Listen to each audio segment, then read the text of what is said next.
கடன்பட்டார் நெஞ்சம் போல் என்ற வரிகளே போதும் இதன் கொடுமையை சொல்ல. ஆனால் இதற்காக தற்கொலை என்ற தவறான முடிவை எடுத்திருக்கிறது மருத்துவர் ஒருவரின் குடும்பம். 5 கோடி ரூபாய் கடன் தொல்லையால் மருத்துவர் குடும்பம் தற்கொலையா, யாரும் மிரட்டல் விடுத்ததால் இந்த முடிவா என்பன உள்ளிட்ட கோணங்களில் விசாரணை நடைபெற்று வருகிறது. திருவண்ணாமலை மாவட்டம் செய்யாரைச் சேர்ந்த மருத்துவர் பாலமுருகன் சென்னை அண்ணாநகரில் உள்ள அடுக்குமாடி குடியிருப்பில் வசித்து வந்தார். இவரது மனைவி சுமதி வழக்கறிஞராக இருந்தார். மூத்த மகன் ஜஸ்வந்த்குமார் 12ஆம் வகுப்பு முடித்துவிட்டு நீட் தேர்வுக்கு தயாராகி வந்தார். மற்றொரு மகன் 10ஆம் வகுப்பு படித்து வந்தார். சொனாலஜிஸ்ட் மருத்துவரான பாலமுருகன் அண்ணாநகர் மற்றும் செங்குன்றம் ஆகிய பகுதிகளில் 4 ஸ்கேன் சென்டர்களை நடத்தி வந்துள்ளார். இவர்கள் சென்னையில் 25 ஆண்டுகளுக்கு மேலாக வசித்து வரும் நிலையில் கொளத்தூரில் சொந்த வீடு உள்ளது. இவர்கள் வீட்டில் பணிபுரியும் ரேவதி என்ற பெண்மணி வயிற்று வலிக்கு மருந்து கேட்க இரவில் பலமுறை தொடர்பு கொண்டும் அவர் எடுக்காததால் சந்தேகமடைந்து டிரைவர் ராமச்சந்திரனுக்கு தகவல் கொடுத்துள்ளார். டிரைவர் ராமச்சந்திரன், குடியிருப்பு காவலாளி ஜெயராமன், பணிப்பெண் ரேவதி ஆகிய மூவரும் இணைந்து கதவை உடைத்து உள்ளே சென்று பார்த்தபோது குடும்பத்தினர் 4 பேரும் தற்கொலை செய்து கொண்டதை அறிந்தனர். உடனடியாக திருமங்கலம் காவல்துறைக்கு தகவல் அளித்தனர். முதற்கட்ட விசாரணையில் மருத்துவர் பாலமுருகன் ஸ்கேன் சென்டர் தொழிலில் நஷ்டமடைந்ததால் அதனை விரிவுபடுத்துவதற்காக 5 கோடி ரூபாய்க்கு மேல் வங்கி மற்றும் வெளியில் கடன் வாங்கியதாக தெரியவந்துள்ளது. மாதம் 6 லட்சம் ரூபாய் வரை இஎம்ஐ செலுத்தி வந்ததாகவும் தொழிலில் முன்னேற்றமில்லாத நிலையில் தவித்து வந்ததாகவும் கூறப்படுகிறது.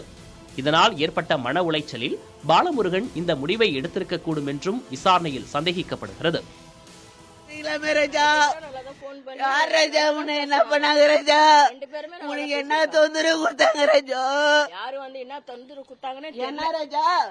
எனக்கு சொல்லத்தானே ரஜா, நான் பார்த்து செலவு பண்ணிருப்பேன் ரஜா.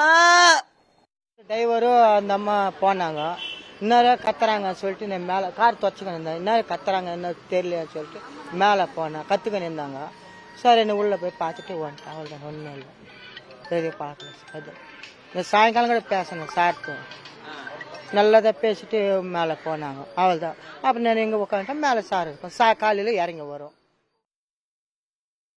மகன்கள் இருவரும் தற்கொலைக்கு பயந்ததால் 2 பேருக்கும் அனஸ்தீசியா கொடுத்து மயங்க வைத்த பின் இருவரையும் தூக்கிடச் செய்து பின் கணவன் மனைவி தற்கொலை செய்து கொண்டதாக காவல்துறை தரப்பு தகவல்கள் தெரிவிக்கின்றன. வீட்டிலிருந்து கையெழுத்திடப்பட்ட 4 காசோலைகள் மாதத்தவணைக்கு உண்டான தொகையை எழுதி வைத்திருந்ததை கைப்பற்றினர். வீட்டில் இருந்த 5 செல்போன்களையும் சைபர் ஆய்வகத்திற்கு அனுப்பி வைத்துள்ளனர். கடன் மிகுதியால் இந்த தவறான முடிவை எடுத்தனரா அல்லது இவர்களை யாரும் மிரட்டியதால் இந்த முடிவை எடுத்தார்களா என்ற சந்தேகத்தின் பேரில் சிசிடிவி காட்சிகளை காவல்துறையினர் ஆய்வு செய்து வருகிறார்கள். தற்கொலை முடிவு தவறானது.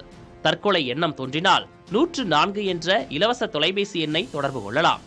புதிய தலைமுறைக்காக செய்தியாளர் அன்பரசன்.